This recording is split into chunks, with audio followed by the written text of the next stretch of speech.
Look at this. Look at this.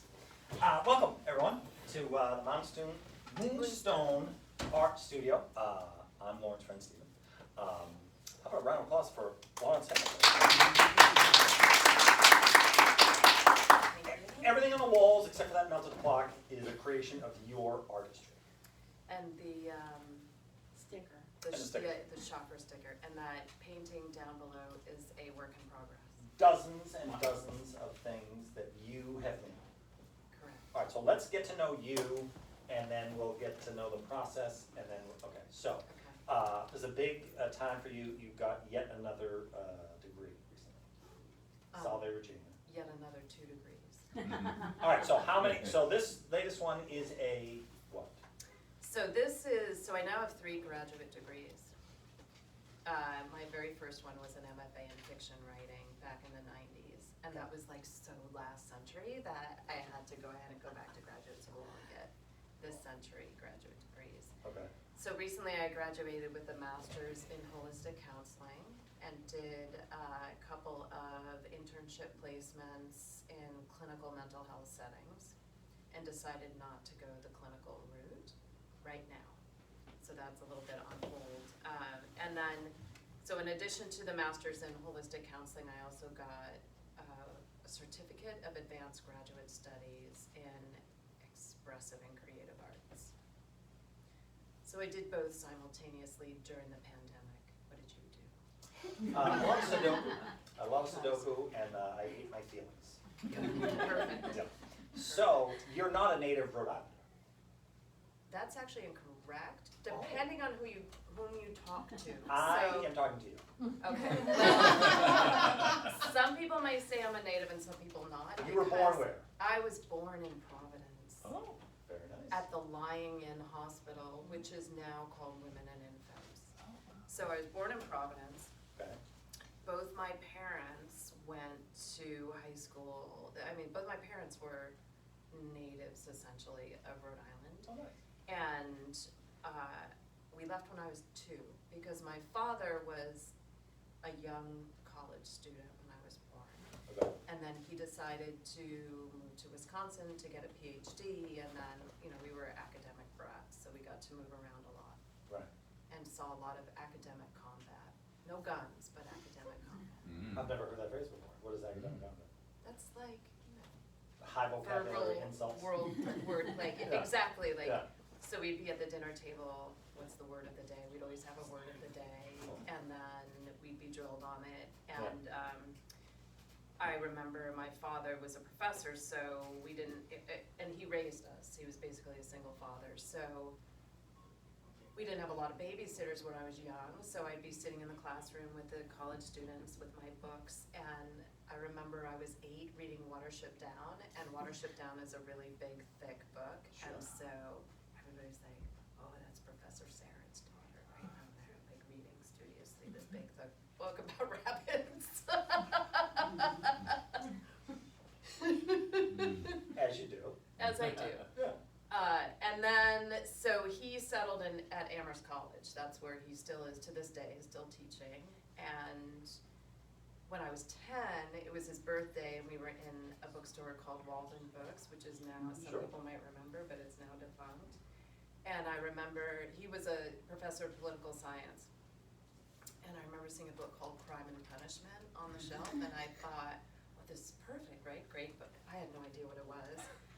And then, so I was like, here you go, Dad, this little paperback edition of Crime and Punishment by You gave it Dostoevsky. as a gift to your dad? As a gift, yeah. Yeah. Thinking like, oh yeah, I really know my dad. Yeah.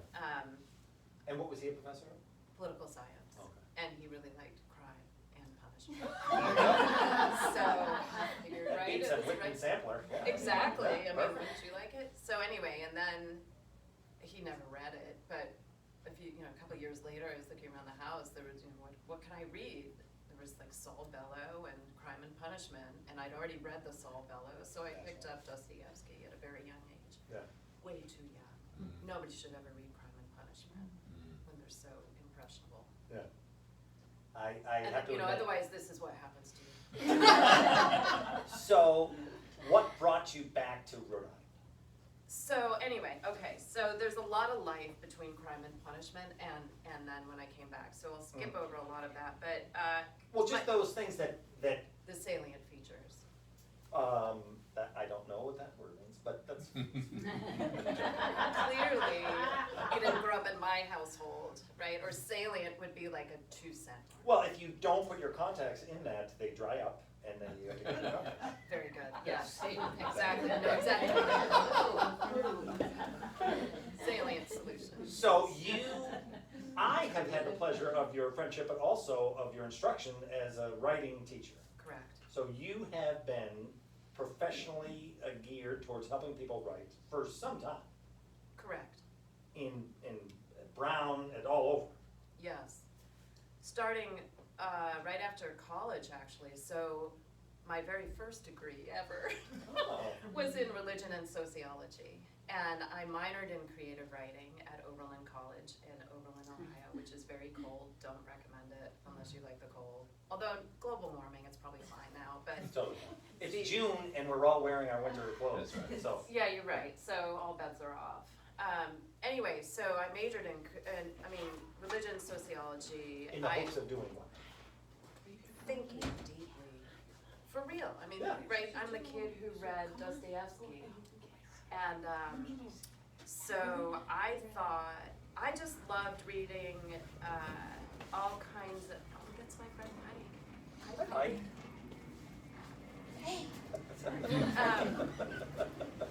So I read a book, what caused me to major in religion was a book called The Essence of Christianity by a German philosopher named Ludwig Feuerbach. And in that book, he argued that everything we think about God, that God is omniscient, omnipotent, all whatever, all benevolent, everything, is what the human race is capable of as a whole. So everybody who has ever lived and everybody who will ever live, all of us collectively are capable of omniscience and omnipotence and all benevolence and all of these things, right? And when I read that book, it blew my mind. It like just exploded my imagination. And I read more and more of this philosophy, a lot of German philosophy. My father kind of got revenge on me by giving me a book by Friedrich Hegel for Christmas. Hegel is one of the densest German philosophers, if not the densest. And my father, as a professor, was like, you have to read Hegel. So nobody was teaching Hegel because nobody can read Hegel. Right. I've So- never heard of Hegel. Hegel influenced Marx, so you really should have, known Marx. You should. Groucho. This is why you're, right? That's why you're a comedian, and I'm keep collecting academic degrees because I have all this useless knowledge in my head. But it seems like someone who, like you, have been given a lot.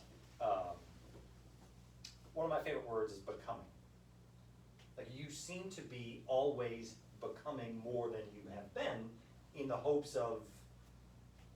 You tell me. So, yes, I mean, I could keep going on and on with all these kinds of stories. That's a great way to think of my life. Thank you. That's a really wonderful frame for it, because I do feel like, oh, I try on this thing, and then that evolves into that thing, and that evolves into that thing, and it also really nicely ties into the title of this show, which is Birth of a New Sun, which is after that painting artfully hidden in the corner, so that way no one will buy it, because it's one of my favorites. So she did say prior to that, of course, everything here is for sale, but that. Except the red dot. Except the red dots, those have already been sold. And there are some that she has done that no one will ever buy because she likes them more than she likes. Those are the ones at home. Yeah, Yeah, everything here Everything is- here, price to move. Yes, Um, exactly. So, I mean, we can get into each one if you want, or my question for you is, what can you do with a paintbrush that you can't do with a pen in writing? So what is painting doing for you that writing can't do?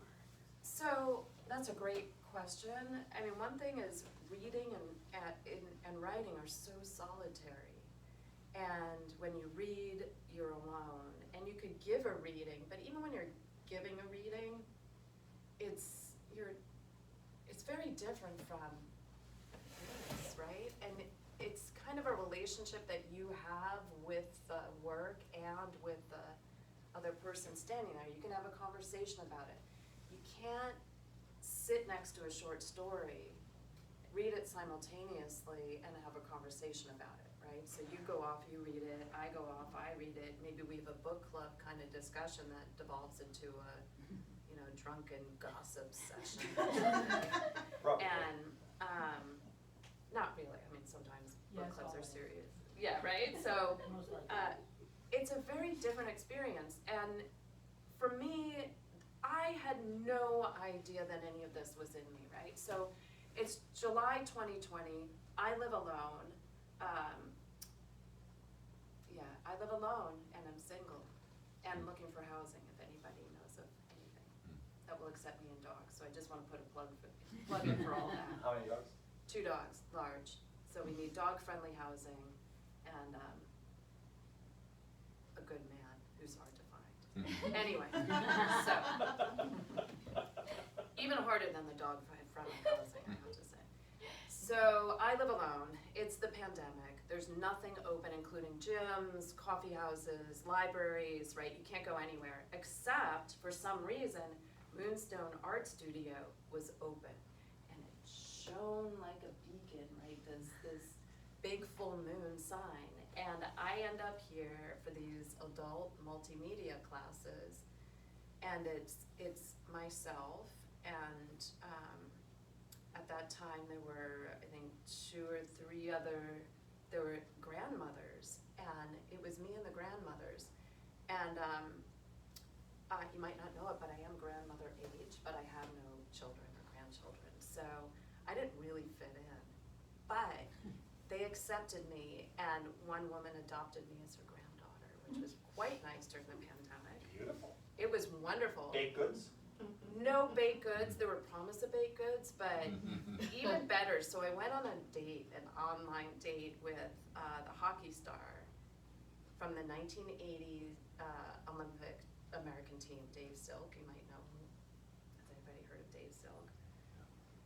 Anyway, he was on the Olympic American Olympic team. He was a big deal. And so I was talking about it in the studio, and then we went for a walk. I went for a walk with this hockey star, whatever, celebrity.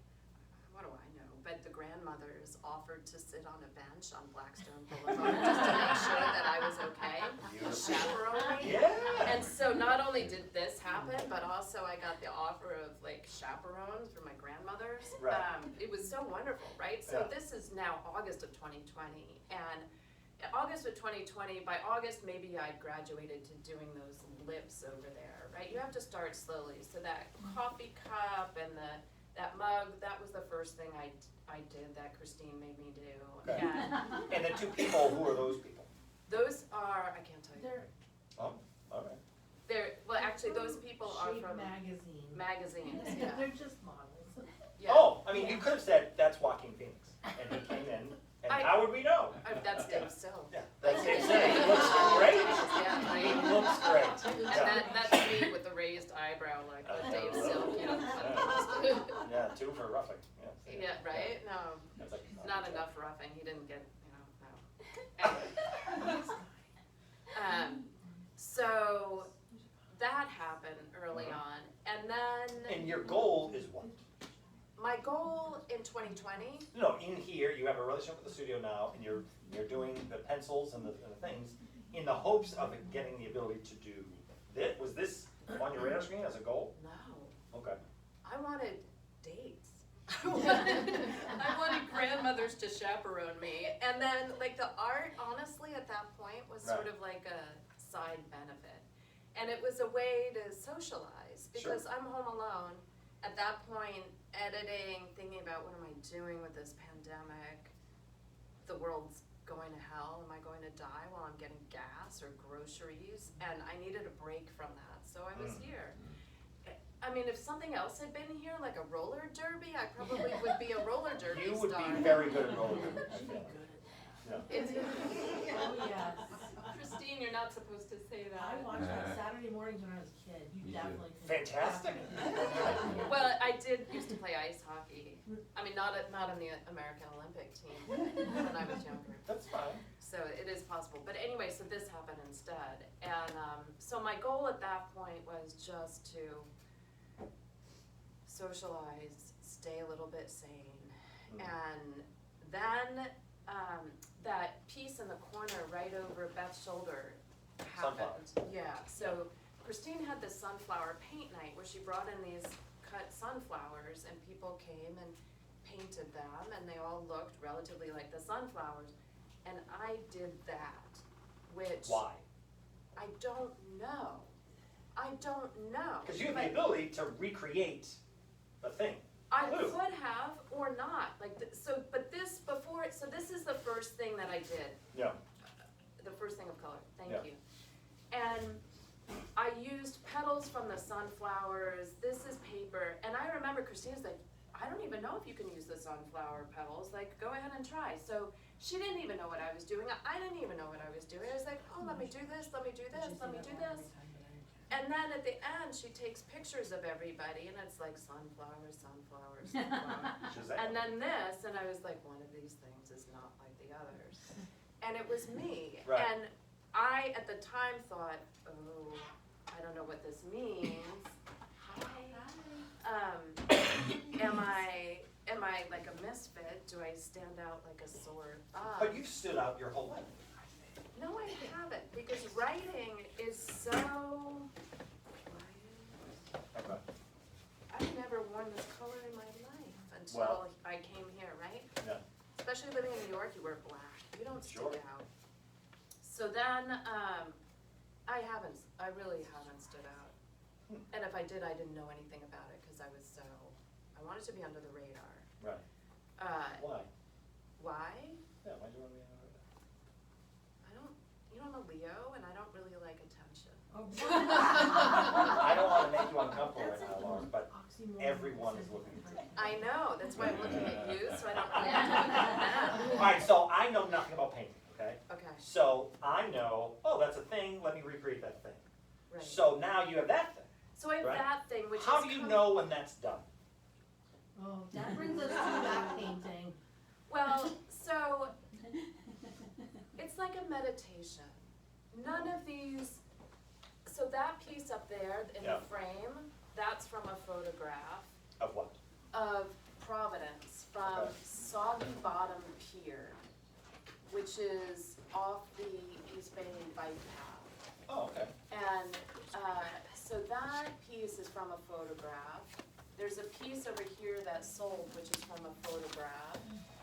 Oh my God. Sorry, everybody. Hang on 1 second. And she's okay. walking Don't on worry. art. Don't This worry. one is the one that's drawn the most reactions from folks. Well, yeah, so, but other than those two, none Yeah. of them are from photographs. They're all from, Your head. This is the one she did from the yes. photo. Yeah. I don't know if there's a glare. This is gouache, right? Gouache, yeah. How is so- your relationship to this piece or others from a photograph different from a relationship you have with the ones that you just created? How do you feel I'm about that? polyamorous, so I can spread the love equally. I'm trying to act like just I mean, it's so mysterious. As a writing teacher, which I did for 100 years, right? Sure. And I've been doing it since last century, right? I really know what I'm doing there. This is all, I haven't even been doing this for 3 years yet. Yeah. And Christine, God bless her soul, basically after these drawings, when she saw that thing over there in the corner, she was like, you know what you're doing. And I said, what are you talking about? She said, you know what you're doing, just do it. And I was like, I don't know what I'm doing. And so she let me go wild. And I listened. And what I listened to, what it is, people would have different names for it, whether it's divine guidance, whether it's the soul, whether it's the materials, this isn't from a photograph, this is from my head, this Yeah. is from my head. Yeah. All Gorgeous. of this, thank you. Good. And when I think about this stuff, so I through a very difficult time period with my marriage and leaving my marriage and all of that, not so long ago. And health-wise, I was basically on death's door. And started coming out of it right before the pandemic. And then the pandemic happened, and then everybody's locked down and we're all right. So I'm brought right back to death's door again, right after I thought I'd been on this side of the grave, like maybe it's gonna be okay. So one thing when I look around at all of this stuff, it tells me what's really inside of me. So what I thought had been deep inside of me was this blackness, this acquaintance with loss, the darkness of human nature. So just this morning, so I have a horse and I work at a farm, and just this morning I was driving down the road to get to the farm to go feed the horses first thing in the morning, and I see this animal start to scurry out the road, and there's a car in front of me, and I thought that car is going to hit that animal if it doesn't slow down. That animal deliberately, that car deliberately aimed for that animal. It didn't stop, it was a groundhog, so it was substantial. Yeah. And it like wanted to run over it. And it didn't, it ended up kind of clipping it. I stopped to see what was going on with this groundhog, and thankfully, it was a little stunned, and it scurried back by the side of the road, and I waited, I'm dead stopped in traffic. Waited for it, it's breathing, it's still alive, there's no blood anywhere. I'm driving to the barn so rattled by what I'd seen in human nature. Yeah. There are people who will deliberately aim to hit a groundhog. Like, why not just swerve? It's Sunday morning, there's not that much traffic. My marriage taught me that there are people who will deliberately run over a groundhog. I didn't know that until my marriage, because I just saw the good in everybody and everything. That really Even when you read Crime and Punishment? Even Crime and Punishment, because Raskolnikov was thinking about, like, Nietzsche. He was thinking about trying to be an overman. He had deep philosophical reasons for murdering that old woman, and then he's redeemed by the love of a good prostitute. Spoiler alert. Of course. Oh, right, spoiler, yeah. So, he was not a bad man, and he would not have just driven, like, you could see glee in that driver's aura as they were driving away. That person will go home tonight and sleep okay. If I had hit that groundhog. You could make the case that hurt people. And so what pain is that driver carrying that is a good decision on their part? You know what I mean? You know what? I don't believe it, because hurt people who know what real pain is, know enough not to hurt other people. You brought up something that I wanted to bring up, and I'm happy that you brought it up. Okay, evil? Nope. You, more than anybody I know, have an ongoing relationship with horses. Yes, although, but I wanna go back and answer your question for Okay. 1 second. So Okay. I didn't, and then we can go back to horses. But one thing that all this artwork helped me see was that in my, because of what I've been through, I thought there was something fundamentally damaged and awful about me, because I've been through awful things. Right. But the work on these walls showed me there's something whole and invincible and very alive and very bright, vibrant. Very much so. I don't think, other than the charcoal, I don't think there's any black on the wall. I mean, Well, it's full there's of the color. black and white, but I wouldn't have known that without these works. Wow, that's a I strong statement. would not have known that. And so one reason why I called the show Birth of a New Sun is because it was about fundamentally shifting my relationship with my own understanding of myself, my sense of self-worth. Yeah. My brain can lie to me about what's inside of me, that painting can't. No. It can't. I mean, it can't. Pretty impressive. Thank you. So that's why I bring up the Like, I always thought I'm the kind of person who could run over the groundhog, right? I just thought in my mind, that's how I thought of myself. But Right. really, I'm not. I'm the kind of person who's gonna stop and make sure the groundhog was okay. Yep. But we lie to ourselves all the time about what our true value is. Sure. These works, what's on the wall, doesn't lie to me. It tells the truth.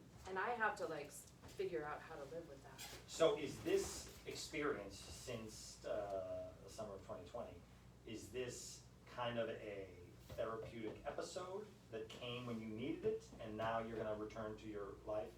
Or has this opened a door now and now, you're like, well, I have to see what else painting-wise or art-wise is inside? So I feel like I'm on a totally different track now. I mean, so Christine offered to let me have my graduation party here. She's like, oh, we can put your art on the walls. And that became, oh yeah, we can leave it up for a couple weeks. Oh, and that became, oh, and then we can have a public reception. And then you were like asked to interview me, and now there's like all these people here. And it's How's it so, feel? it's surreal. It's surreal. Are you able to enjoy it? At the moment, I'm so tired because of the search for housing and the search for a good man that's hard to find, right? All these things are really exhausting, and having just graduated and all of that. Yeah. But in retrospect, maybe when I see the video in about a decade from now, I'll be really happy. And that's I'll be really happy and really, I'm very moved by Christine's generosity, by the generosity of people here even listening to me about this. So Connecticut, which is the house where I'm renting now, that's where it's located, so I won't be there probably in October, or September 30th. They're having an art festival. And I thought, and they were looking for local artists. I'm like, I live in Connecticut, I'm an artist. And then I thought, oh, I'll do a booth there. And then I was like, I don't wanna do it by myself. So I asked Christine if we could do the studio, right? And I know I'm happy to man it, and she was all for it. She and Dan, can I talk about your endeavor? Sure. Are opening a cafe on West Shore Road in Connecticut called Cafe Namaste. And so it feels like it's a way to get involved in something bigger than me. I mean, these paintings are, yes, they're from me, but it's, who was here in the studio looking at this when I was painting this painting with some of those grandmothers, and they were like, oh, it looks like Mars, right? And there was, because this was very different in the beginning, and That's not particularly supportive. but they're great. Like Good. they never lied to me, right? I always knew I'd get the truth from them. So in these paintings are all the stories of the times that I've been here in the studio. Where this, or trying to think of what else. So that one with the heart there, right? So we walk around to each other's tables and like, oh, throwing things at it. And Christine was like, oh, love is beautifully messy. So that's the title of it now. But if I'm at home alone, I wouldn't have had that kind of response. And it's for me, it feels collaborative. All these pieces feel like there's some element of collaboration in it. So now you look at that one or any of them here, how is it different now looking at it in terms of what emotions come up versus the process that brought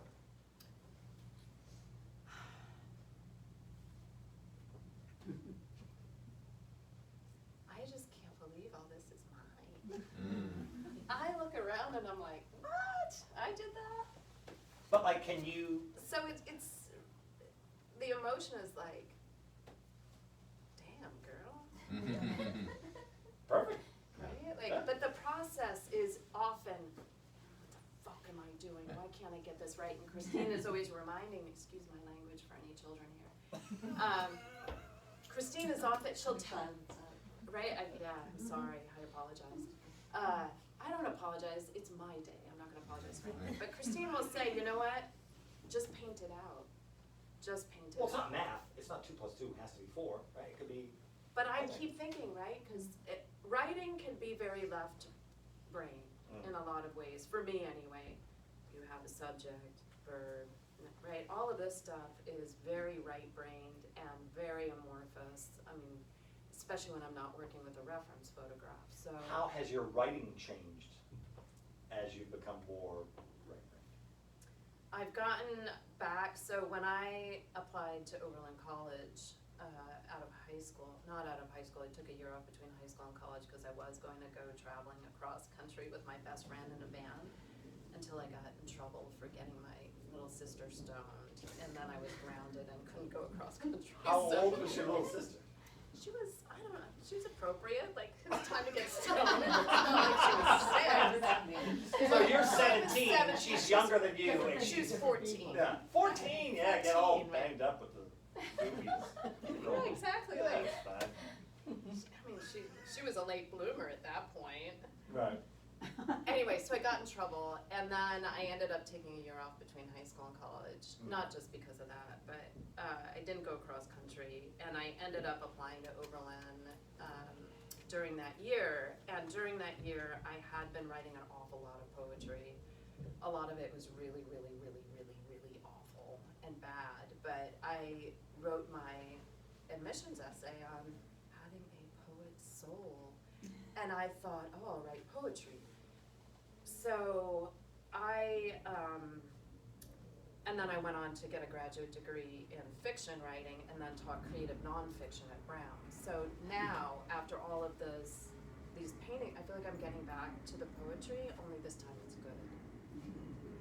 Awesome. A lot of the poetry is good. I mean, like, I'm satisfied by it. It's Yeah. not gonna win awards yet, but, Does it have to? well, I want it to one day. Yeah. Great, that's fine. Does anybody know the poem by Anne Bradstreet? It's like the author to her book. She's so somebody had taken all of her poems and submitted it to a publisher before, without her knowledge. And the poems were accepted for publication in this book. And so she writes this poem called The Author to Her Book, and it's all like comparing her book to an orphan and wanting to like clean up its face, and it's a very loving and very humble relationship that she's expressing between her and her creation, and the hope that her creation will go out and do something good and have clean cheeks. So I think about my own poetry that way, like it's a little bit of an orphan urchin, like it needs to be cleaned up and shined up, but Yeah. yeah, I hope it goes off and does something good in the world. Well, I think you are doing good in the world. Does anybody have any questions for our resident artist? Hi Lauren, congratulations. Thank you, Pike. I just wanted to say that I'm glad you brought up the left-right brain kind of dichotomy, because I'm trained as an artist and I'm trying to allow myself to write. So we're kind of like ships in the night here, but Yes. I do remember when you came to my house in the backyard and I was doing that big Google sign Yes. commission, and you had just started here, I think. So congratulations again on all that you've achieved and accomplished. And I just thought it was fascinating to see that you didn't go into it too much, but for me, the language of language is very difficult to articulate, but I can pick up a pencil and draw something and use my imagination in that way, and it's facile. Not to brag or anything, but the structure of the language and putting that together so it comes up with a beginning, middle, and end is like, uh-oh, I just put it in the blender. You know, it's very difficult. But I can see a lot of growth in the progress of your work, but I also see that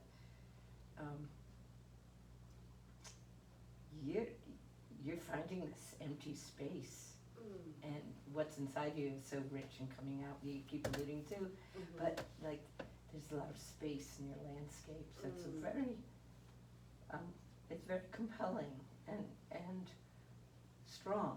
Like that one down at the bottom with the red sticker on, I'm jealous.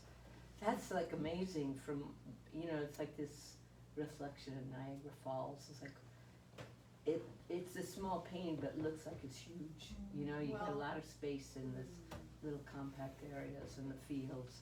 And the orange one, you know, just whoosh. So I like that you're using your imagination, because it's talking, it's really talking. And the other ones, the depictions are good, but I think what's coming out of you is something that you couldn't write about, you know? So you're achieving that in the Yes. visual, and it's fantastic. I Thank hope you. I can achieve that in the literal. Yeah, keep at it. So Pike is an artist and has taught art and knows what she's talking about. And so she's paralleling to me, my writing career and her art career are parallel. Are these exhibited in order of when they were painted? So these are newer, Roughly, those are very, older? those are older for the most part, roughly, very roughly. Hey Lauren, Hey, Dempsey. I'm Dempsey. I'm struck by the fact that you have been drawn to doing landscapes as opposed to any type of portraiture. And you have two Mhm.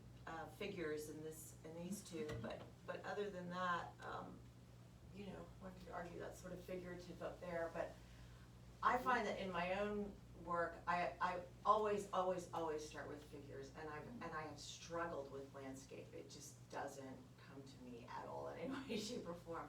And I love what you've done, and I was just curious if you had any thoughts on that. Do you find yourself compelled to do figure type? Have you gone down that road? And how long have you been painting? Just since 2020? Yeah, Wow. July of 2020. Wow. That's a good question, and the answer that springs immediately to mind is something I was thinking about when I first moved to New York City for my first round of grad school in the 90s. And I was struck by how much people talked about themselves in New York, right? That, oh, my therapist, or my this, or my that. People were really talking about themselves. And to me, it was shocking. And it was kind of, I guess, a culture shock, but I realized that, oh, there's no natural landscape to look at here. So they're really looking at their psychological landscapes, and that's what's fascinating to them. I had moved to New York from Amherst, Massachusetts, which is my hometown, and went to college in Oberlin, where there's a lot of sky. And I was really drawn to, when I was younger, being in nature and being outside. And I wrote my honors thesis in college on Freud and wrote about his critique of religion. So I was really fascinated by religion and psychology. But I, at that point especially, really liked people more as abstract concepts rather than, flesh and blood humans next to me. So when people were talking about themselves, they're like, why are you talking so much about yourself? Like, you're just an abstract thing, kind of. So I don't know, and I've been thinking more lately about expressing, so features like those two portraits, those are the only drawings I've ever done of people, right? I'm happy with them, they're expressive. Could I do more? Absolutely, if I really wanted to. Like, I don't feel like, oh, I really have to get good at this because I'm not good at it. I'm like, whatever, it's good enough for government work. And what really interests me though is how do we translate, and I guess maybe it's the writer in me that's always looking for metaphor and simile, how do we find ways to express the human spirit that speak? We don't often see it on a person's face, but like this piece here, this has spirit in it to me. And I think that, and I've done a few other pieces which aren't here actually that I've been playing around with that do that for me, that show spirit, because it's that which draws me to the people that I love. I don't have a lot of close family connections, so I'm really drawn to people's spirits. And I've learned since my marriage and since you know, noticing that some people wanna kill groundhogs, like to go to people who have warm spirits. And I wanna be that, right? And so that's what I wanna give expression to for others, and that's what I wanna be surrounded by. And I find the human face fascinating, but it doesn't have enough depth for me to really get at what it is that I wanna get at, I guess. But you know what, ask me next year when this place is filled with, you know, paintings of beautiful nude men. I might think very differently, I don't know. I mean, who knows what's gonna happen in a year? So I'm struck by like two bodies of work, the collage-based bodies of work and the more landscapey or abstract, which feel, or, you know, very much about paint and the space you create with paint and color. But the collage works seem so layered with meaning and symbol and of course with collage you have these kind of, there are disjunctures, you're bringing disparate elements together and they, like, what does this mean when this hits that? Right. And so it's two very different bodies of work, and I'm just wondering, you know, I guess what the experience is as you're making these different kinds of art. That's a good question. The collages have all basically started as wannabe paintings, and then I just hear something, it's like, no, go grab this, go grab that. And one of the wonderful things about working in this studio is that whatever's here gets used. So it's not like in my house where I know everything that's in there, and like the little bit of surprise, like that shock, like I'll pick something up and like, oh yeah, throw it in. Like the roots in that piece are incense ash that from Christine's conch shell that she uses, right? So it's like, oh, can I try this? Can I use? And it encourages me to experiment, and then Christine's always like, well, I don't know. I don't know what's gonna happen. So she doesn't even know, and I don't know, and then it happens, and it's wonderful. And I've gotten very lucky. I haven't had a lot of failed experiments, except for my marriage, right? But so it's, I wish I had better words for it, or it's like something in me pulls out to something in the outer environment that then magnetizes it, and then it all comes together. Like that heart piece has some ribbon fragments in it, and no, the one above. The lower one. Yeah, that Above one. it. So that has some collage and some painting. That's oil on linen, and with some collage pieces. And why did the ribbon have to be in there? I don't know, but the very pink ribbon wanted to be in my art painting. And I wish, I mean, it's sort of like what Pike was saying about having language about language. I don't have language for a lot of what this is. It just belongs. It's like when things click and people who are like your chosen family come together, and you just find out like you belong together, and it's like, whoa, like our souls recognize each other. I feel like some of the collage elements recognize each other, and I'm purely like the glue stick that puts them where they need to go. Beautiful. Yeah. I like that analogy. The chosen family? No, Or you're the glue stick. Yeah, I'm just the glue stick. Because and I have to introduce Beth Glaze back there too, and Yes. she's also a teaching artist, and Lauren attended, that's where that cardinal came from. Yes, So I wanted to thank Beth for coming. yes.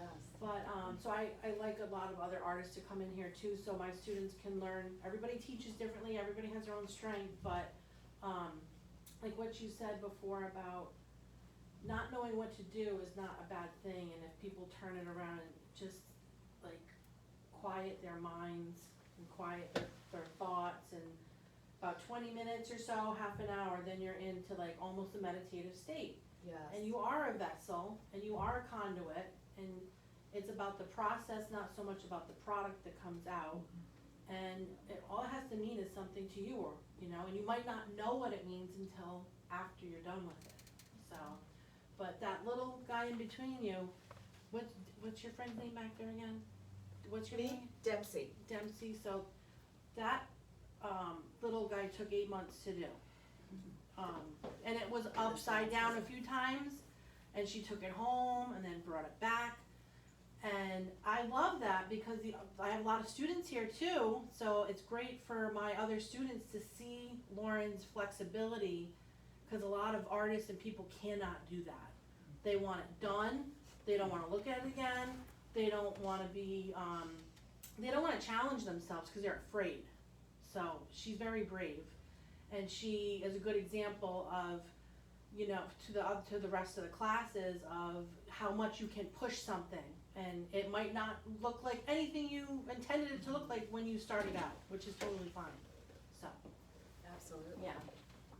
And I have nothing to prove to anybody, Right. right? I mean, that's the thing, It's like, the it's journey, not that I'm it's a not journey. afraid, it's like, I have nothing to prove, nothing to prove, and nobody at home to criticize me. I mean, that's kind of the great thing about living alone, it's not like I'm gonna bring this home and someone's gonna be like, why'd you do that, right? Like, I'm gonna put it on the wall and say, does this speak to me? And I don't have to listen to anybody else's voice but my own. And so this piece was a scene that I did from Roger Williams Park, from a very beautiful photograph that everybody's like, oh, it's so pretty, whatever. So I went home, put it on the wall, lived with it for a little bit. I was like, it is so boring. I don't want this on my wall, it bores me.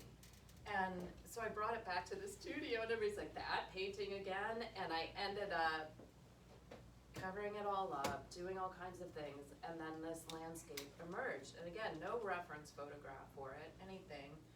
I just liked certain things. And there are certain elements that I can recognize from paintings that I've seen. So I've spent a lot of time in art museums, especially living in New York, and doing a fair amount of traveling. And I've been to a lot of wonderful museums and studied a little bit of art history.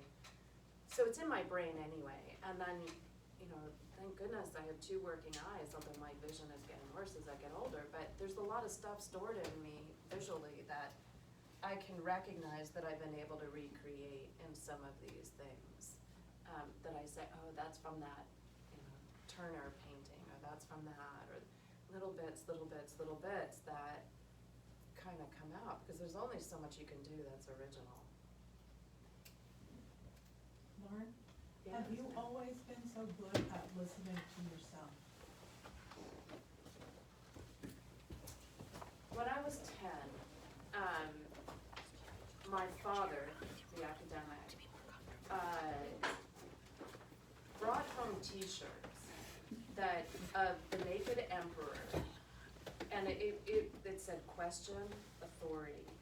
And so he gives me this T-shirt when I'm 10. I was like, what's the emperor with no clothes, right? What is this about? He tells the story, emperor with no clothes, question authority. So I grew up, like, to me, right, my father's my primary caretaker. This was my mission, question authority. I thought he had handed me, like, the keys to the kingdom, like, this is what I'm supposed to be doing. Recently, I said to him, do you remember giving me that T-shirt? Like, do you remember that? He's like, I don't remember that at all. But for me, it was formative. And so I learned that just because you told me something doesn't mean it's the way it has to be, because I'm gonna question it, whether it's outright or not outright. And I think even in your class with the cardinal, Christine warned you I might not follow directions, right? I love that. So, but it also, I think there is something in me that, when I learned to swim, I failed swimming lessons 3 times when I was a kid, and then went in the pool and taught myself, and now I'm a very good swimmer. But it was same thing with little things, like I couldn't understand I didn't really know how to write a paper with a thesis statement until I started teaching writing. I'd been writing papers with thesis statements without even knowing what I was doing. But there was something about me that was kind of unteachable. And I have to find my own way with things.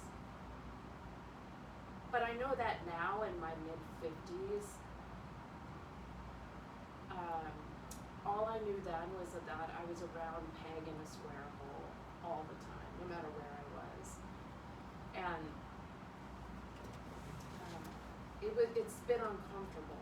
It's been a really uncomfortable life in a lot of ways, but now I can own it and say, you know what, it's just who I am.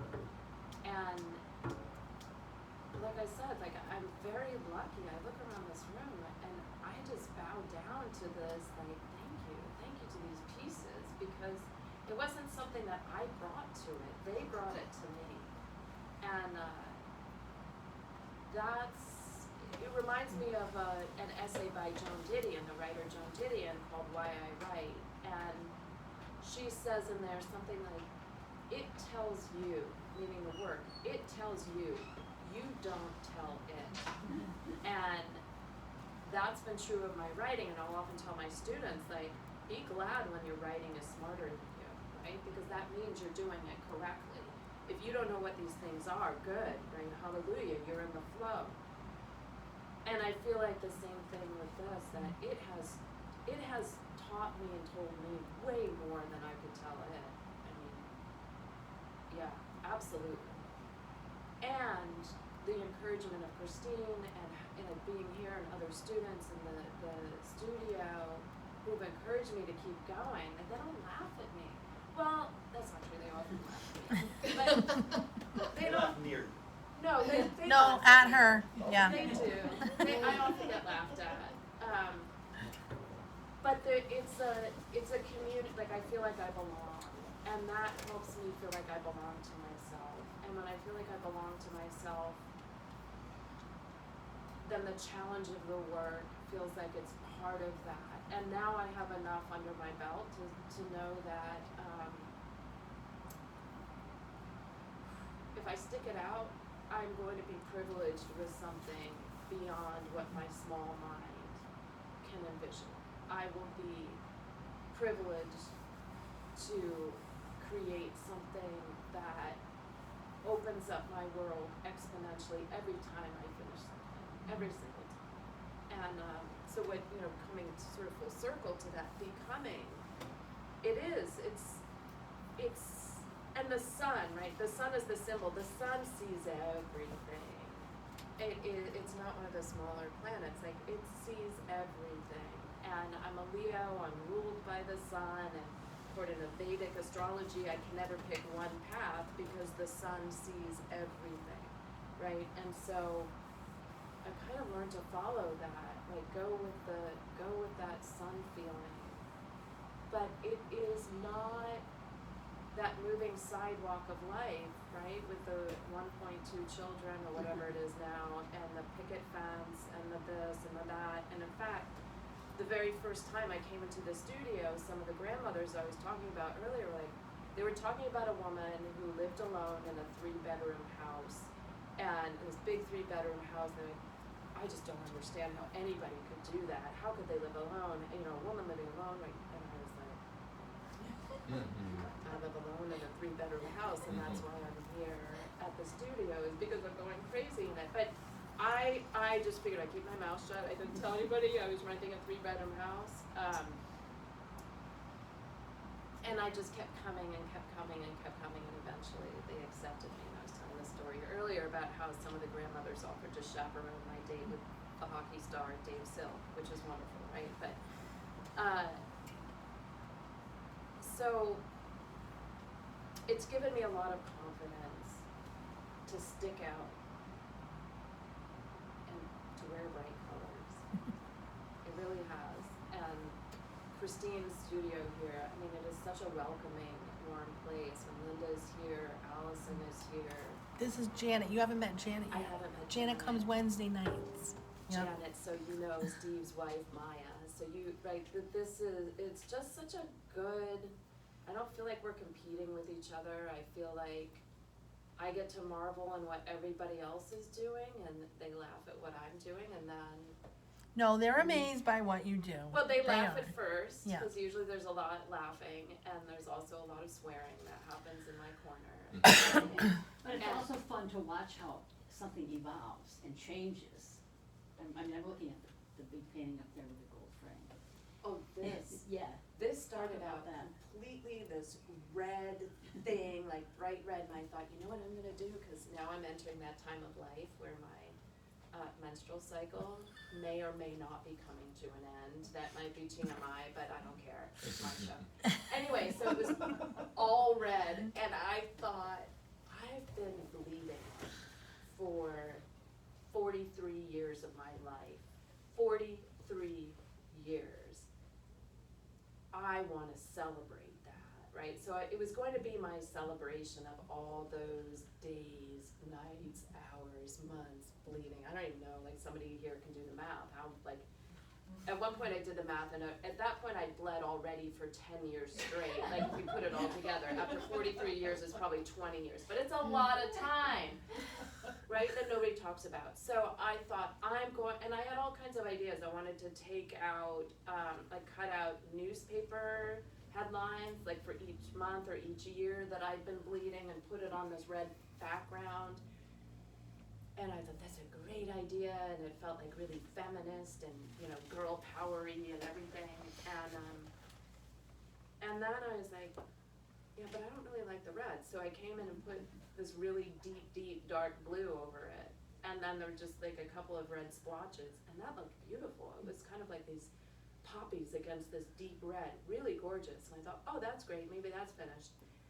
And I was like, no, I'm gonna cover over the red. And then I did this like midnight scene at the beach with just a single wave, and that was beautiful. And I thought, that's nice, but I really like this like lighter cerulean color that Christine had in the studio. So I was like, I'm gonna put that in there. So then it became this kind of Caribbean ocean scene, and that was lovely. This is the same piece of. Yes, This is this. yes it is, How many Steve. layers of paint are on this? No, the little guy, that probably has about a half an inch of paint on there, yeah.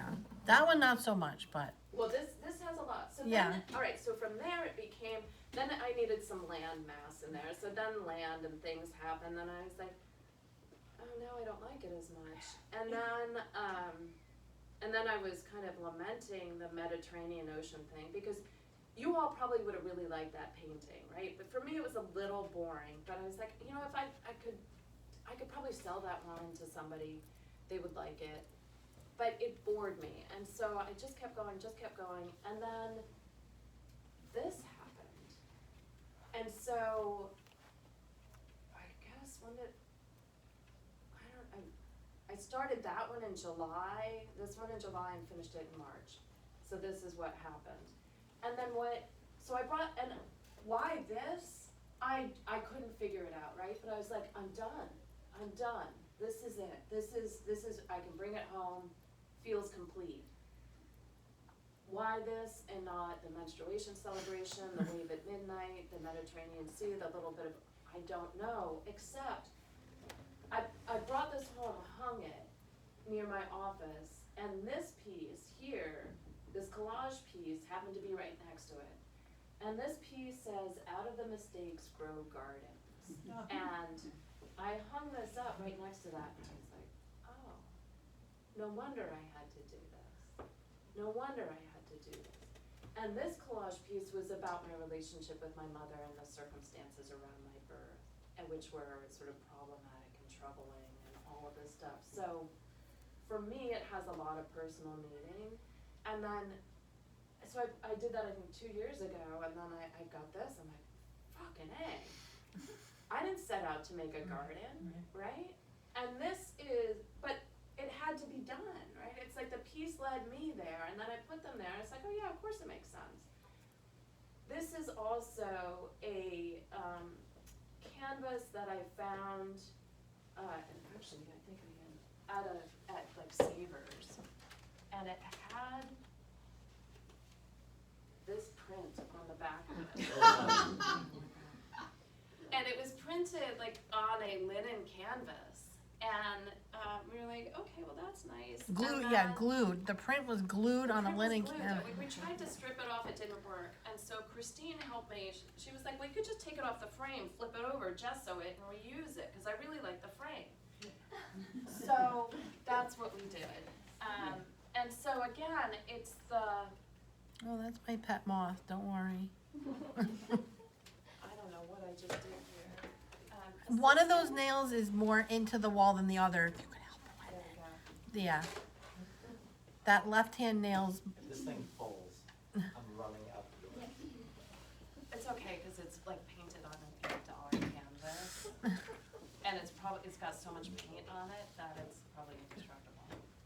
But anyway, this idea, like out of the mistakes grow gardens. This one is on a 50-year-old canvas. So I walk out of I was like, I want a painting that's really big with a fiery ball. And I walk out of my house, literally 10 minutes after having this idea, and I see this canvas on my street, and it's a painting of a lighthouse, dated 1971, and Someone's just throwing it away. yes, so I walk by there. Why was I walking on my street? I never walk on my street. We're in Rhode Island, you drive everywhere, right? So I was walking on my street, and I'm looking at it, and the guy comes out of his house, and it was trash day. Like, it was clear it was trash. He was like, oh, it's free. He made a point of telling me it was free. So, you know, this size canvas and a frame would have cost me, what, like $300-400? I did this for free. And so we gessoed over it, and What is that?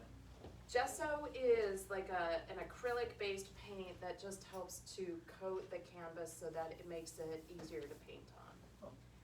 I know, right? Now I know these words gesso. Like in the old days, I was like, gesso, that sounds like really like mystical and privileged. But now I know what gessoing is. It's kind of fun. So I painted this really big circle on it, like a big fiery red ball, and that's when the grandmothers were like, oh, that looks like Mars. And I was like, I don't really want Mars, so then I turned it upside down, and things started happening, and then this landscape came from it. And so the title of this is called Restoration, and it's called Restoration for a couple of reasons. One is that at the time I was doing therapy with my father. I was in therapy with Dad. And, which was a very interesting experience, but at the time my father was talking about what he was like when I was young, and he actually admitted to having a temper for the very first time. He was like, I was like red hot. I was a red hot ball when you were young.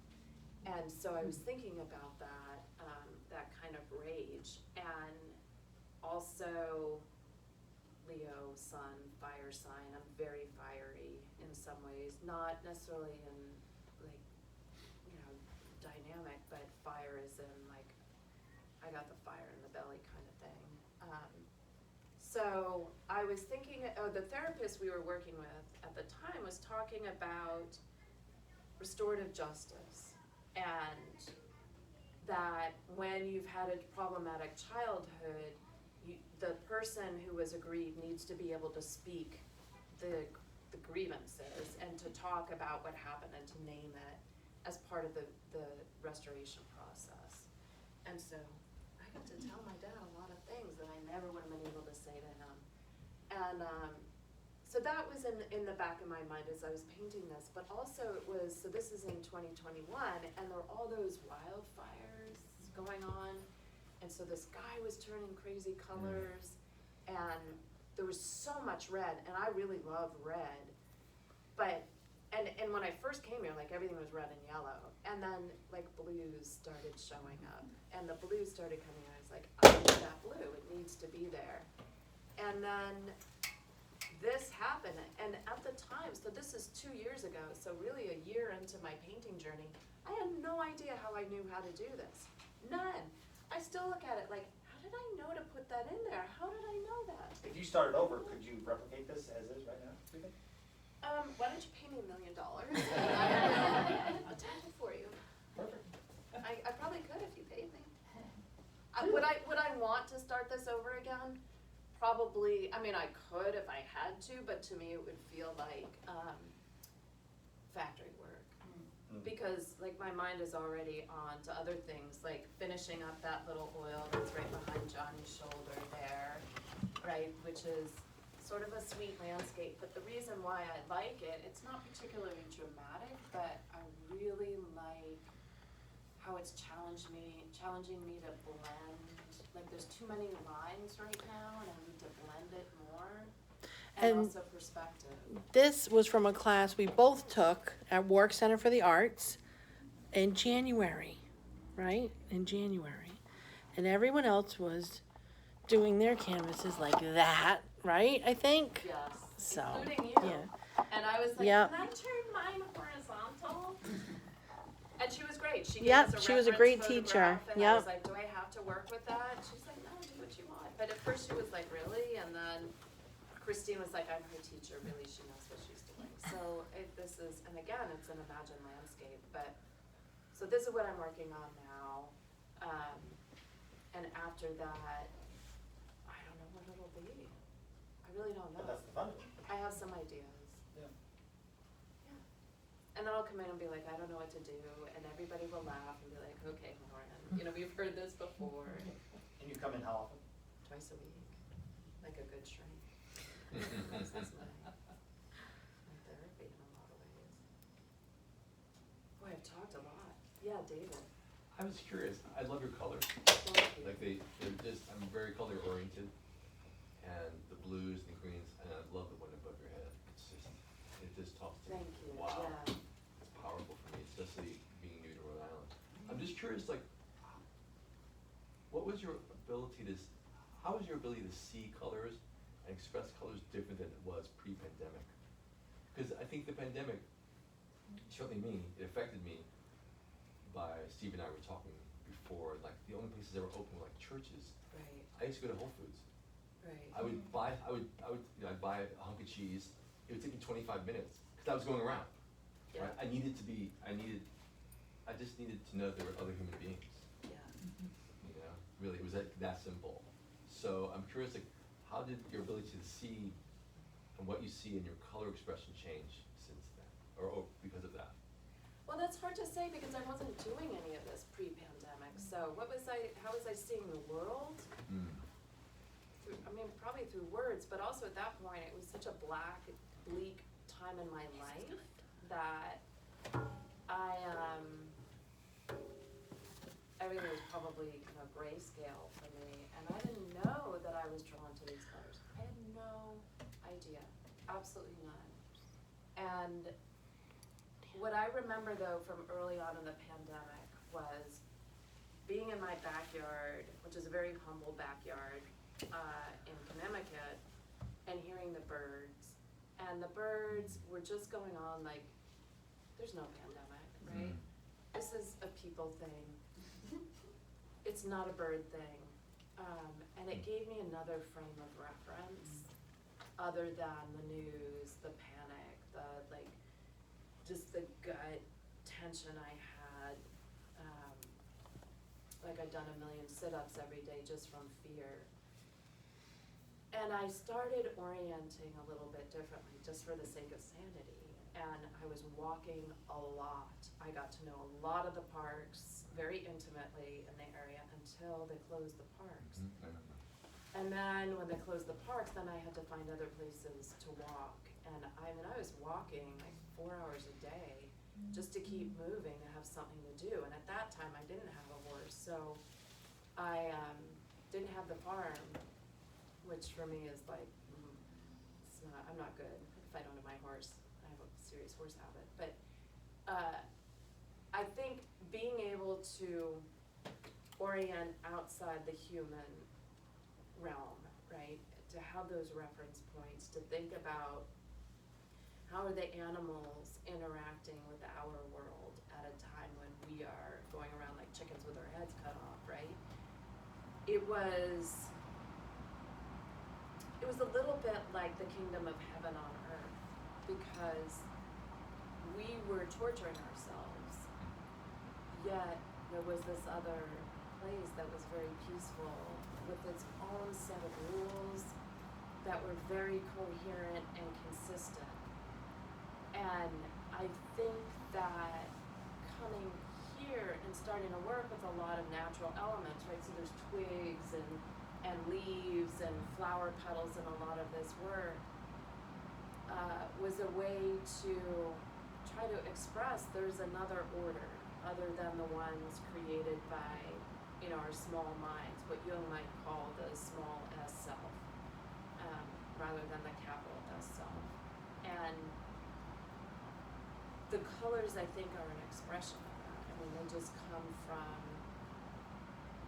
like, this piece has to be in those colors. It wouldn't work if it were any other colors. Or that one, right, which I'm now calling Sky Bitten by Dog. That was such a beautiful piece. It was gorgeous. I brought it home, and my dog Jasper, unbeknownst to me, has a taste for gouache, right? He ate a tube of it, like that little motherfucker. So he bites this, and I literally pulled this paper, and I was like, what am I gonna do with you? You ruined my masterpiece, right? And now I've known enough. Just work with it. I could call that Sky Bitten by Dog and probably sell that for $1,000. Hint, now, hint. right? It's now become Subtle even- marketing. Right? Yeah. Discount for anybody here. But it's now taken on a whole other level of meaning and experience to it, right? Before it would have been beautiful, but now it says something about what happens when things get ruined. How do we react when things get ruined, right? So the pandemic.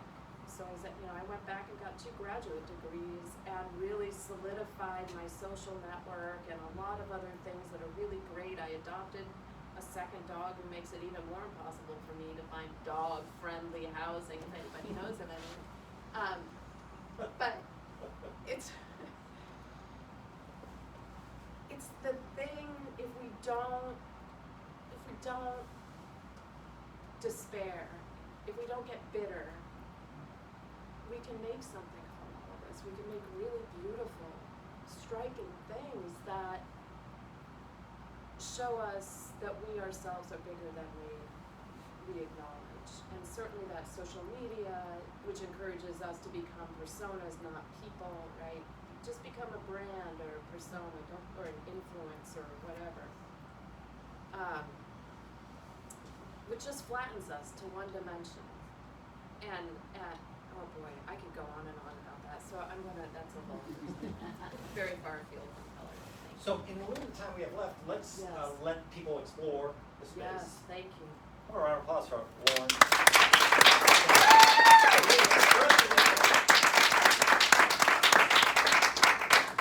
Thank you, Lauren.